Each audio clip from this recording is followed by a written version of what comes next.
Welcome to Wiling Away the Hours. So our first story is The Smartest Giant in Town. So it's written by a lady called Julia Donaldson and the illustrator is a man called Axel Schiffler. I think that's how you say his name. George was a giant, the scruffiest giant in town. He always wore the same pair of old brown sandals and the same old patched up gown. "I wish I wasn't the scruffiest giant in town," he said sadly. But one day George noticed a shop. It was full of smart clothes, so he bought himself a smart shirt, a smart pair of trousers, a smart belt, a smart stripy tie, some smart socks with diamonds up the sides, and a pair of smart shiny shoes. "Oh, now I'm the smartest giant in town," he said proudly. George left his old clothes behind in the shop. He was about to go home when he heard a sound. On the pavement stood a giraffe who was sniffing sadly. "What's the matter?" asked George. "It's my neck," said the giraffe. "It's so very long and so very cold. I wish I had a long warm scarf." "George, cheer up," said George, and he took off his stripy tie. "It didn't match my socks anyway," he said as he wound it round and around the giraffe's neck. It made a wonderful scarf.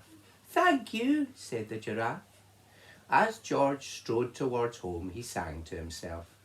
"My tie is a scarf for a cold giraffe, but look me up and down, I'm the smartest giant in town." George walked on until he came to a river, and on a boat stood a goat who was bleating loudly. "What's the matter?" asked George. "It's my sail," said the goat. "It blew away in a storm. I wish I had a strong new sail for my boat." "Cheer up," said George, and he took off his new white shirt. It kept coming untucked anyway, he said, as he tied it to the mast of the goat's boat. It made a magnificent sail. "Thank you," said the goat. George strode on, singing to himself. "My tie is a scarf for a cold giraffe. My shirt's on a boat as a sail for a goat. But look me up and down, I'm the smartest giant in town." George walked on until he came to a tiny, ruined house. And beside the house stood a white mouse with lots of baby mice, and they were all squeaking. "Squeak, squeak, squeak, squeak, squeak." "What's the matter?" asked George. "It's our house," squeaked the mother mouse. "It burnt down and now we have nowhere to live. I wish we had a nice new house." "Cheer up," said George, and he took off one of his shiny shoes. "It was giving me blisters anyway," he said, as the mouse and her babies scrambled inside. The shoe made a perfect home for them. "Thank you," they squeaked. And George had to hop along the road, but he didn't mind. As he hopped, he sang to himself. "My tie is a scarf for a cold giraffe. My shirt's on a boat as a sail for a goat. My shoe is a house for a little white mouse. But look me up and down, I'm the smartest giant in town." George came to a campsite, and beside the tent stood a fox who was crying. "What's the matter?" asked George. "It's my sleeping bag," said the fox. "I dropped it in a puddle and wish I had a warm, dry sleeping bag." "Cheer up," said George, and he took off one of his socks with the diamonds up the side. "It was tickling my toes anyway," he said, as the fox snuggled in. "It made a very fine sleeping bag." "Thank you," said the fox, and George hopped on singing to himself. My tie's a scarf for a cold giraffe. My shirt's on a boat as I sail for a goat. My shoe is a house for a little white mouse. One of my socks is a bed for a fox. But look me up and down, I'm the smartest giant in town. George came to a big squelchy bog, and beside the bog stood a dog who was howling. Ow! Ow! Whatever's the matter? Asked George. It's this bog, said the dog. I need to get across, but I keep getting stuck in the mud. I wish there was a safe, dry path. Cheer up, said George, and he took off his smart new belt.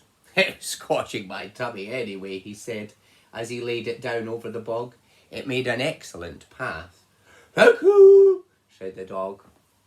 The wind started to blow, but George didn't mind. He hopped on, singing to himself. My tie's a scarf for a cold giraffe. My shirt's on a boat as I sail for a goat. My shoe is a house for a little white mouse. One of my socks is a bed for a fox. My belt helped a dog who was crossing a bog. But now my trousers are falling down. I'm the coldest giant in town. Suddenly George felt sad and shivery and not at all smart. He stood on one foot and he thought, I have to go back to the shop and buy some more clothes, he decided. So he turned round and he hopped all the way back to the shop. When he got there, it was closed. Oh no, cried George. He sank down on the doorstep and a tear ran down his nose. He felt as sad as all the animals he had met on his way. Then out of the corner of his eyes, he saw a bag with something familiar poking out of the top. George took a closer look. My gown, he yelled. My dear old gown and sandals. George put them on. They felt wonderfully comfortable. I'm the cosiest giant in town, he cried, and he danced back along the road home. Outside his front door stood all the animals he had helped. They were carrying an enormous present. Come on, George, open it! George untied the ribbon, and inside was a beautiful gold paper crown and a card. Look inside the card, George, said the animals. George put the crown on his head and opened the card, and inside it said, Your tie is a scarf for a cold giraffe. Your shirt's on a boat as a sail for a goat. Your shoe is a house for a little white mouse. One of your socks is a bed for a fox. Your belt helped a dog who was crossing a bog. So here is a very fine crown to go with the sandals and gown of the kindest giant in town. And there is all of the kind things that George did to help all the different animals. And this is their lovely drawings to go with their nice letter. So what a lovely gift to get back for being so kind. And that's the end of our first story. Super story by the fabulous Julia Donaldson. Obviously, if anybody has specific stories that they would like me to read, let me know. And if I've got them, I will. If not, I can pass you on my address and you can drop them on the doorstep or something. And I can do it that way.